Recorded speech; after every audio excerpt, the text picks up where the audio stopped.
Hey, this is Donna, the Transdimensional Twin Flame and the Afterlife Artist. This is February 7th, 2026, and it is session number 6 of my conversations with Melafon. Melafon is the name given to me by the extraterrestrial at the in a remote viewing session I was doing blind, which means we don't know what we're viewing. All we have are 8 random numbers given to us. And the target turned out to be to communicate with the extraterrestrial from the Virginia, Brazil UFO crash in 1996 that has been well documented. There are witnesses, and there is a movie and a documentary about it. I believe it's called Moment of Contact on Amazon Prime, and there's also lots about it on YouTube. So I didn't know this being before, and but he gave me a description of himself that was accurate according to the witnesses as to how he was or how he still is enlightened. And I asked what his ship looked like, and I got the exact description of that too, because there are witnesses that describe the ship as like a big lozenge or a tic tac or a dirigible, like a blimp. And that's what I drew. I was like, well, it's sort of sleek and silver, and it's this shape, and it has no windows or anything. I just drew an oval, and that's what it ended up looking like. So now I'm going to try something new. Instead of channeling these journal entries, because basically Melafon told me that he could be my guide, or that he already is one of my guides, and that's why we had met.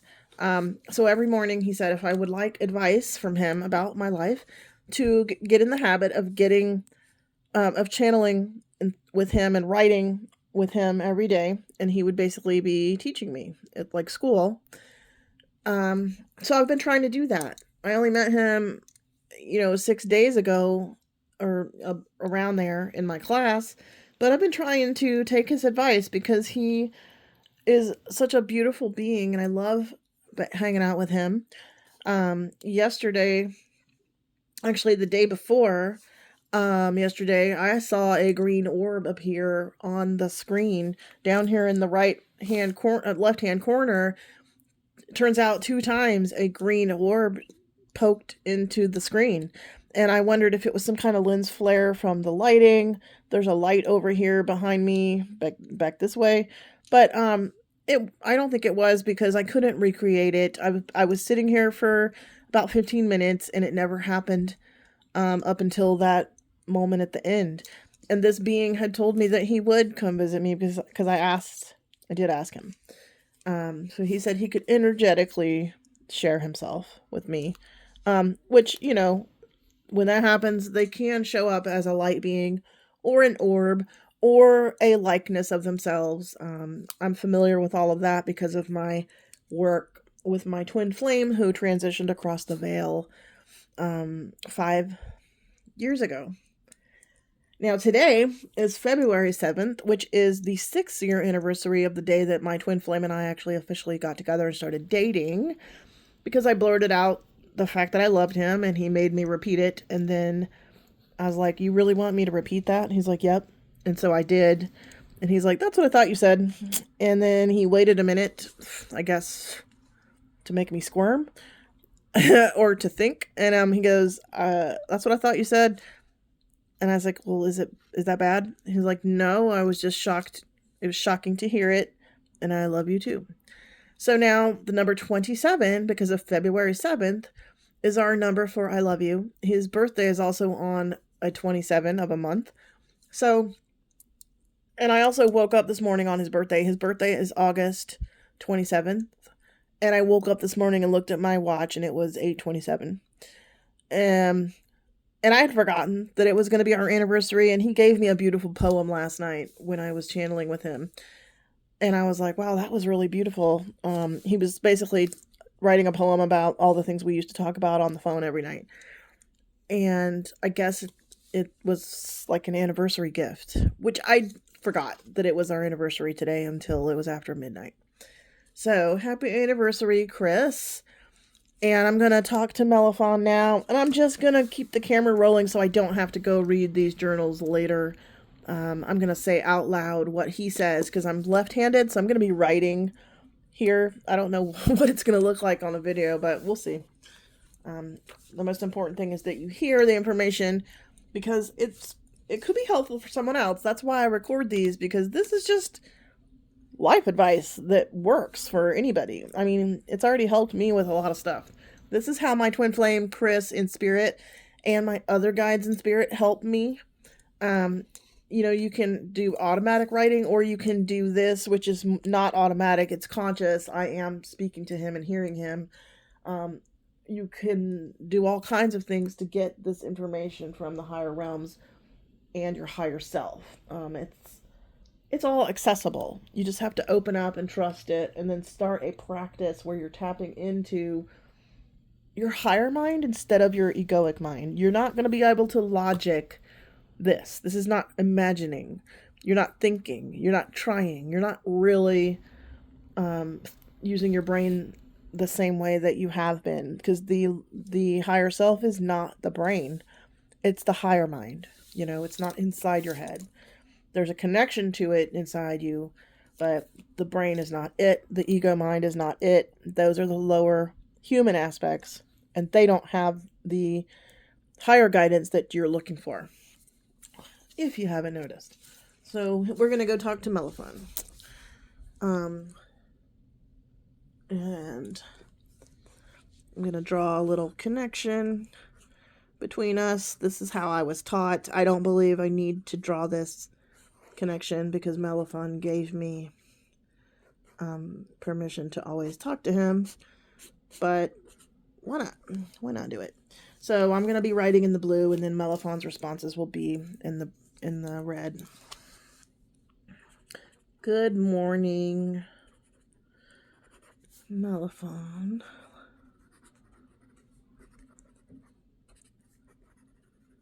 How's things?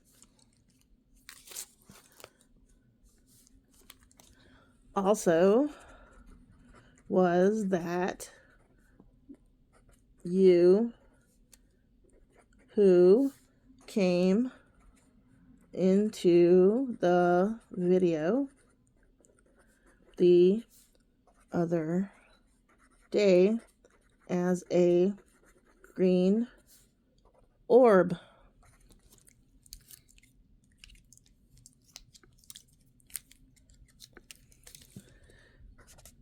Good morning, Donna. Things are great. I look forward to these sessions very much. Do you think that orb was me? Yes, I can't explain it, and I want it to be you, because you did say you were going to visit me.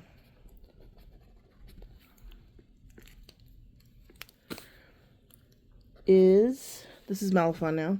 There a reason you don't trust your... I spelled that wrong. When you're channeling sometimes and remote viewing, you just can't spell. I've noticed that the information is coming faster than I can write it. So I do have terrible handwriting here, and I can't spell stuff sometimes. Is there a reason you don't trust your judgment?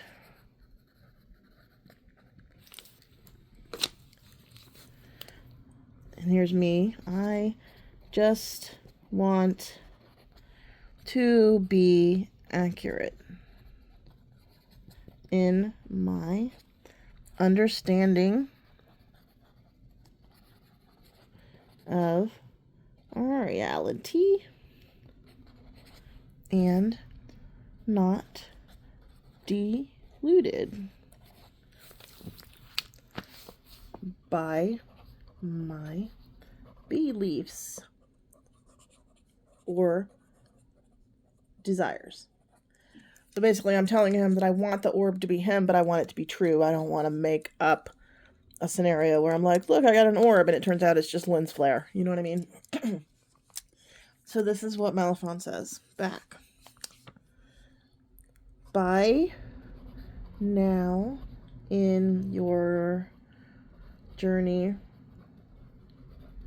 I'd hope you could just trust. You have done your due diligence and are always seeking truth. It's your whole thing.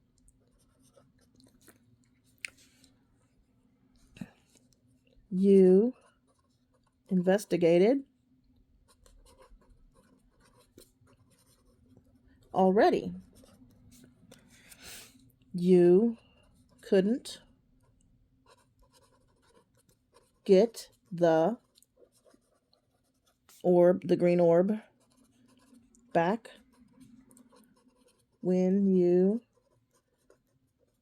tried deliberately. Right?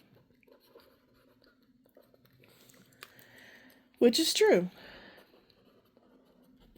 I did try. I sat here and recorded another video that night. It was like a 9-minute video where I was talking about what had happened and I was explaining the thing with Melafon and who he is, and how it doesn't even matter who he is because his advice is good. So even if it's just my higher self, it's still helpful. But he's telling me that when I tried to record again, sitting right here in the same spot where the green orb came before, I said, if it's you, Melafon, please show up again, which a lot of times if you demand proof, you don't get it. Like, trying doesn't work. This happens when you're not trying. So I asked him if he would come back, and then I was just basically sitting here in the same spot, filming with the same lighting, to see if there was a phenomenon, of some kind of lens flare, and there just wasn't. There's nothing here to cause that. So this little green orb just shows up in my video twice, and I'm asking him just now, was that you? And he's like, why don't you trust yourself yet? You always are discerning, and you're always asking for proof, and you are always examining what you get because you want to be accurate. So why are you still questioning yourself when you know that you've done that? This is how you are. You should trust what you really think. So that's what he's getting at. Let's see what else he says. So I'm going to say, I just don't want to be wrong. Which is true. And that's a big thing with me. That's why I don't really give psychic readings and mediumship readings, because I feel like I should be better at it before I do that. I don't want to give people wrong information because I believe it's a sacred art and practice, and that you are connecting people with people they love on the other side. They need that, and you need your information to be accurate, so you better be a well-trained medium with really good abilities, or else you shouldn't do it. You know what I mean? Do it for fun, and don't charge people any money, unless you are so good that you can absolutely stand by everything that you've said. And we all know that, well, hopefully mediumship and psychic work and channeling, it's all, I think channeling is more accurate, but mediumship, they say there's only like 70% accuracy among the best mediums in the world. Meaning, if you go to the best medium in the whole world, which you probably won't because you probably can't get into those people, 30% of what they tell you is not going to be right. which 30% is it? Are you going to know which 30% that is? So it's better to learn to connect across the veil through after-death communication to, yourself, and learn how to do that so you don't rely on a medium that doesn't know what's going on 30% of the time. Because you'll be asking yourself and your loved one in spirit, did you really mean that? I mean, do you really want me to move on? I mean, sometimes these mediums tell you things that are wrong and traumatizing. We don't want that. So my hang up is I don't give readings mainly because I'm thinking, I don't know that I'm, the person that can give you 100% accurate information. And I feel that it's very important to be accurate. I just want to be really, really accurate. So I think sometimes that holds me back because I think I am good at what I do, but I'm holding myself to a standard that probably doesn't exist. And he's probably going to start talking about that right now. So, okay. So about the orb appearing on this piece of paper the other day and asking if it's him, he says, yeah, but, what do you think it is? You already tried to replicate it and you couldn't. It doesn't just happen every time you're sitting here, does it? And I'm like, nope, it sure doesn't. So I said, I don't want to be wrong. So he's going to address that. Is there really such a thing as wrong?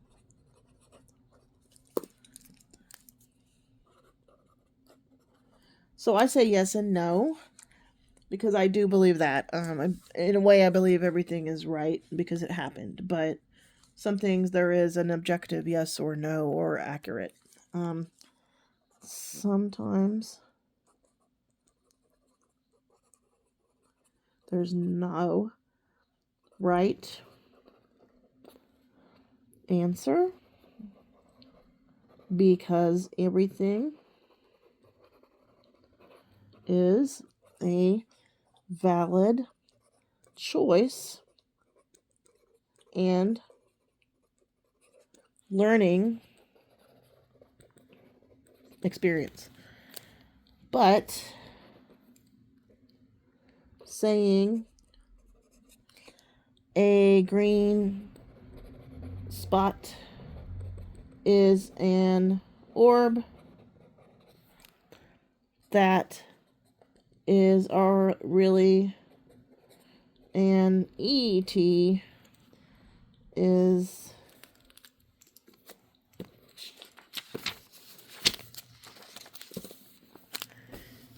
either true or not true. Yes? And now we're going to be talking to Melafon again. So he says, yes, objectively, either the orb was me or not me. Examine the story. I told you I'd be visiting. Wouldn't it be the perfect time to visit while you're talking to me? Yes, I have to admit that would be the perfect time. Could you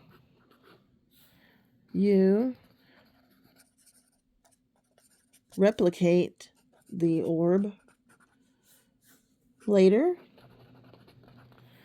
No, I could not. I tried and I couldn't, so that gives more credibility to the fact that he did it because I couldn't replicate the same conditions, even though I'm sitting in the same spot with the same lighting and nothing changed. And I was recording that video for like 15 minutes the first time, and I saw the orb come in. I saw it through the video screen. I was looking through the screen when it happened. Okay. So I could not replicate it later. So he's asking me, what do you truly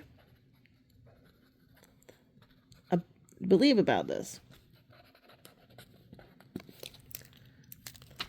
I believe you are the green orb. You co-create your reality. Yes? Then decide that you are right and that you have a new ET friend who likes to pop in on you as maybe a green orb.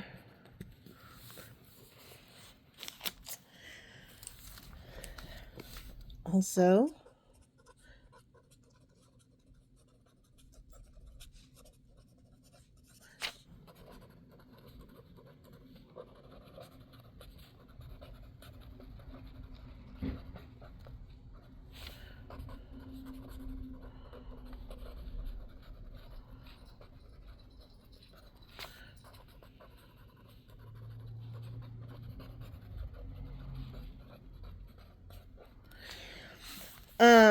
he gave me a song right after this. I felt nudged that this song was from him. It was right under where I was uploading our video to YouTube. It's the song by New Shoes from the 1980s called I Can't Wait. So the lyrics were relevant as well because it's like, I can't wait. This is what I've been waiting for. I can't wait till my love walks through the door, which is what had just happened with Melafon. I've been waiting and waiting and waiting and waiting for an ET to visit me this way. I've seen orbs and I've seen UFOs, but I've never had a being other than my twin flame and my family in spirit. I've never had like a being appear in my house. And I would say I've never had an orb appear that I've seen. I know they're here. Other people have seen them, but I have not seen them. So this is an opening for me. And he is saying right after I saw the orb and I uploaded the video, he nudged me to listen to this song. And I know what a song nudge is because in spirit, you know, my twin flame in spirit, Chris, often nudges me to listen to songs. So I knew what that was. And when I played it, the lyrics were relevant, you know, about like, this is what I've been waiting for my love to walk through the door. But also the girl was singing with a giant green microphone, big, giant, oversized green microphone. Not so dissimilar from that green orb that I just saw. So what Melafon is trying to do here is like remind me of all the synchronicities involved here that should help me with my believability and my proof that that was him. This is how I decipher after death communication the same way as I look for signs and synchronicities to solidify my belief, because I don't want to blindly believe something is spirit when it's not. I'm not delusional. I don't need to be. I don't need to make up these experiences. I'm a super psychic experiencer. That's the title, because I have so many spiritually transformative experiences. Like every day I have some stuff happen. So, you know, that's because I'm actively engaged. It's not like random. It's because I'm actively engaged in it like this. I'm writing this every day like he asked me to. That's me being actively engaged. If you want the same kind of communication from anybody in the non-physical, in the higher realms, you know, all the way from ascended masters, archangels, to loved ones in spirit, or to the goddess, who I also talk to. I should start another notebook with God, because she's amazing. I mean, I could start a notebook with communications from the earth, from my Chris in spirit, from a child in spirit, from different ETs and guides, or from Ram Dass, because Ram Dass is one of my guides. I mean, I could do a notebook with each of these. Maybe I should do that. That would take pretty much all of my day, but if I had the energy to be connected this way all day long, I guess I could. Anyway, Melafon is just trying to get me to reason for myself whether that orb was him. And he's reminding me of the synchronicity that happened right afterwards, and the fact that I should be able to trust my own judgment now. I've been on this journey for 11 years, the spiritual journey. And before that, I was always a truth seeker in my life. I was always awake as a person. I just wasn't spiritually awake. I hadn't connected to the source of the universe yet, not consciously. So I was always one of those people that questioned the status quo. I was always awake that way. I was never asleep to the systems of this world and how ridiculous they were. So he's just trying to make me reason to myself whether that was really him on that video. And by the way, Melafon, if you want to show up in this video, I'm not watching the video while we record it, but if you showed up again, and I'm not moving the phone, I put the phone in a stationary position, so there's nothing that would cause any kind of lens flare or some kind of lighting issue. So if you want to show up again, that'd be great.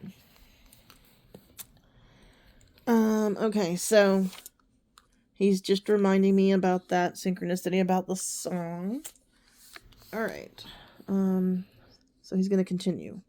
So by now, you should be able to trust yourself more and not have to get confirmation from any outside source, including him. So I'm going to say, okay, makes sense. Makes sense, thank you.